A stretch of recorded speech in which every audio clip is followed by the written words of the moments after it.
Baik, Assalamualaikum warahmatullahi wabarakatuh.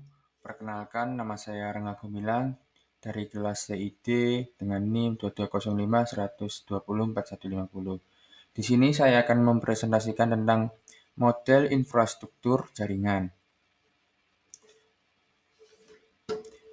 Topik utama dalam presentasi ini adalah pengertian jaringan komputer, penerapan jaringan komputer dan jaringan terdistribusi, pembagian jaringan berdasarkan cakupan, pembagian jaringan berdasarkan aksesnya, dan cara membangunnya. Lalu ada topologi jaringan, wired and wireless, dan yang terakhir ada jaringan berdasarkan siarannya. Yang pertama ada jaringan komputer. Jaringan komputer adalah sebuah kumpulan komputer dan peralatan lainnya yang terhubung dalam satu kesatuan. Jaringan komputer himpunan interkoneksi sejumlah komputer otonom atau mandiri. Lalu sistem terdistribusi. Sistem terdistribusi adalah suatu sistem perangkat lunak yang dibuat di atas sebuah jaringan.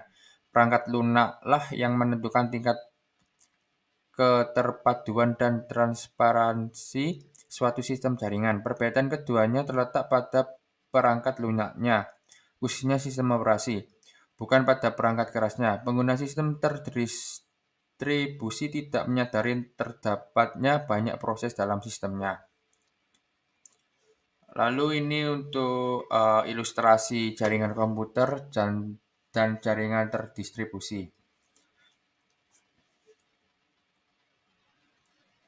Lalu ini juga ilustrasi lainnya atau contoh dari jaringan komputer dan jaringan terdistribusi.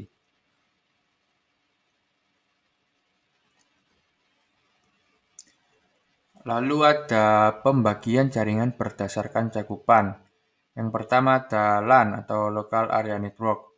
Local Area Network biasanya disingkat LAN adalah jaringan komputer yang jaringannya hanya mencakup wilayah kecil seperti jaringan komputer kampus, gedung kantor, dalam rumah, sekolah, atau yang lebih kecil. Lalu ada MAN atau Metropolitan Area Network, suatu jaringan dalam suatu kota dengan transfer data berkecepatan tinggi yang menghubungkan berbagai lokasi seperti kampus, perkantoran, pemerintahan, dan sebagainya. Jaringan MAN adalah gabungan dari beberapa LAN. Jangkauan dari MAN ini antar 10 hingga 50 km. Lalu ada WAN, Wide Area Network. WAN merupakan jaringan komputer yang mencakup area yang besar. Sebagai contoh, yaitu jaringan komputer antar wilayah, kota, atau bahkan negara. Atau dapat didefinisikan juga sebagai jaringan komputer yang membutuhkan router dan saluran komunikasi publik. Lalu yang terakhir ada PAN atau Personal Area Network. Personal Area Network atau PAN adalah sebuah koneksi yang dipakai pengguna untuk terhubung ke perangkat elektronik, misalnya mouse, wireless, keyboard, speaker, dan komputer. Lalu ini ilustrasinya dari LAN, WAN, PAN, dan MAN. Lalu pembagian jaringan berdasarkan aksesnya. Intranet adalah jaringan informasi yang meliputi ruang lingkup sempit, bahkan dapat dikatakan privat apabila dibandingkan dengan internet. Contoh intranet adalah jaringan instansi pemerintah, internal produksi yang digunakan sebagai sarana koordinasi, maupun internal suatu organisasi.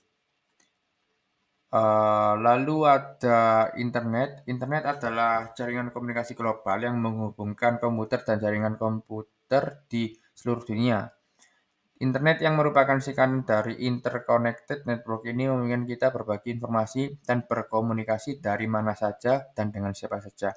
Untuk ini ilustrasinya terbalik. Yang ini tuh yang sebelah kiri adalah ilustrasi internet dan yang sebelah kanan ini menggambarkan ilustrasi intranet dan internet.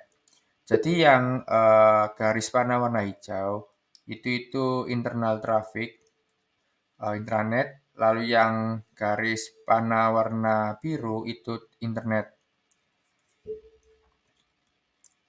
Lalu ada pembagian jaringan berdasarkan cara membangunnya. Pertama ada ad hoc adalah topologi di mana implementasi jaringan wireless terjadi secara langsung antara end user ke end user lainnya tanpa perangkat penghubung lainnya. interface yang digunakan antara wireless card atau USB wireless atau perangkat jaringan untuk end user lainnya. Untuk ilustrasinya ini ada masalah dari gambarnya. Kurang lebih ilustrasinya ini antara komputer satu dengan komputer satu lainnya itu saling terhubung langsung tanpa ada jaringan atau perangkat jaringan tambahan. Lalu ada infrastruktur. Topologi infrastruktur memerlukan perangkat jaringan tambahan sebagai penghubung antara satu end user ke end user lainnya. Perangkat yang menjadi penghubung adalah access point. Dan topologi infrastruktur dapat disetting sedemikian rupa dengan berbagai mode wireless dan berbagai jangkauan area tergantung dari kondisi yang diharapkan. Jadi, topologi infrastruktur ini butuh perangkat tambahan sebagai penghubungnya. Kurang lebih ilustrasinya nanti itu antara perangkat satu dan perangkat lainnya itu ada perangkat tambahan yang sebagai access point gitu. Lalu ada topologi jaringan. Pertama ada topologi bus. Topologi bus merupakan topologi yang mempunyai kabel tunggal yang masing-masing workstation dan server saling terhubung. Lalu ada topologi ring. Topologi ring merupakan topologi yang terbentuk ketika semua perangkat telah terhubung sehingga menyerupai cincin atau benda berpola lingkaran. Lalu ada topologi star. Topologi star atau bintang merupakan topologi yang masing-masing workstation memiliki jalur terhubung langsung melalui server atau hub. Lalu ada topologi mesh yang sering dipakai ketika terdapat suatu kondisi di mana tidak adanya hubungan komunikasi yang terputus secara absolut antar node dalam sebuah jaringan komputer. Lalu ada topologi pohon yang merupakan dari gabungan topologi star dan bus. Topologi jaring ini menyerupai bentuk akar pohon yang dapat dibilang perangkat hub saja terhubung langsung menuju bus pohon. Lalu ini ada ilustrasinya dan kelebihan kekurangan.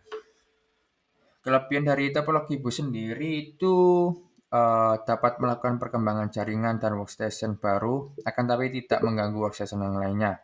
Lalu ini ada kekurangannya. Lalu kelebihan topologi ring adalah tidak akan terjadi collision atau tabrakan antar data. Lalu kelebihan dari topologi star adalah jika salah satu workstation mengalami gangguan maka tidak semua jaringan akan mengalami hal yang sama. Dikarenakan setiap workstation memiliki jalur atau kabel sendiri tadi.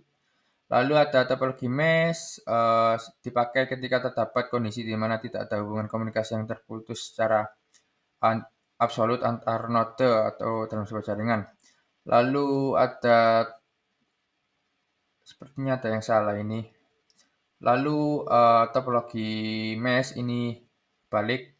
Kelebihan dari topologi mesh adalah komunikasi antar komputer yang lebih cepat serta keamanan yang lebih terjamin. Lalu kekurangannya dari topologi mesh dalam memerlukan biaya yang lebih besar dalam penyediaan kabel.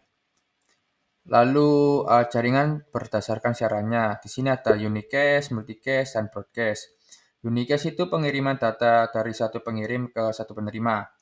Lalu multicast pengiriman data dari satu pengirim ke beberapa penerima. Lalu ada broadcast pengiriman dari satu pengirim ke seluruh penerima. Untuk ilustrasinya seperti ini. Sekian presentasi dari saya. Mohon maaf jika ada tutur kata yang kurang berkenan dan segala kekurangan dari presentasi ini.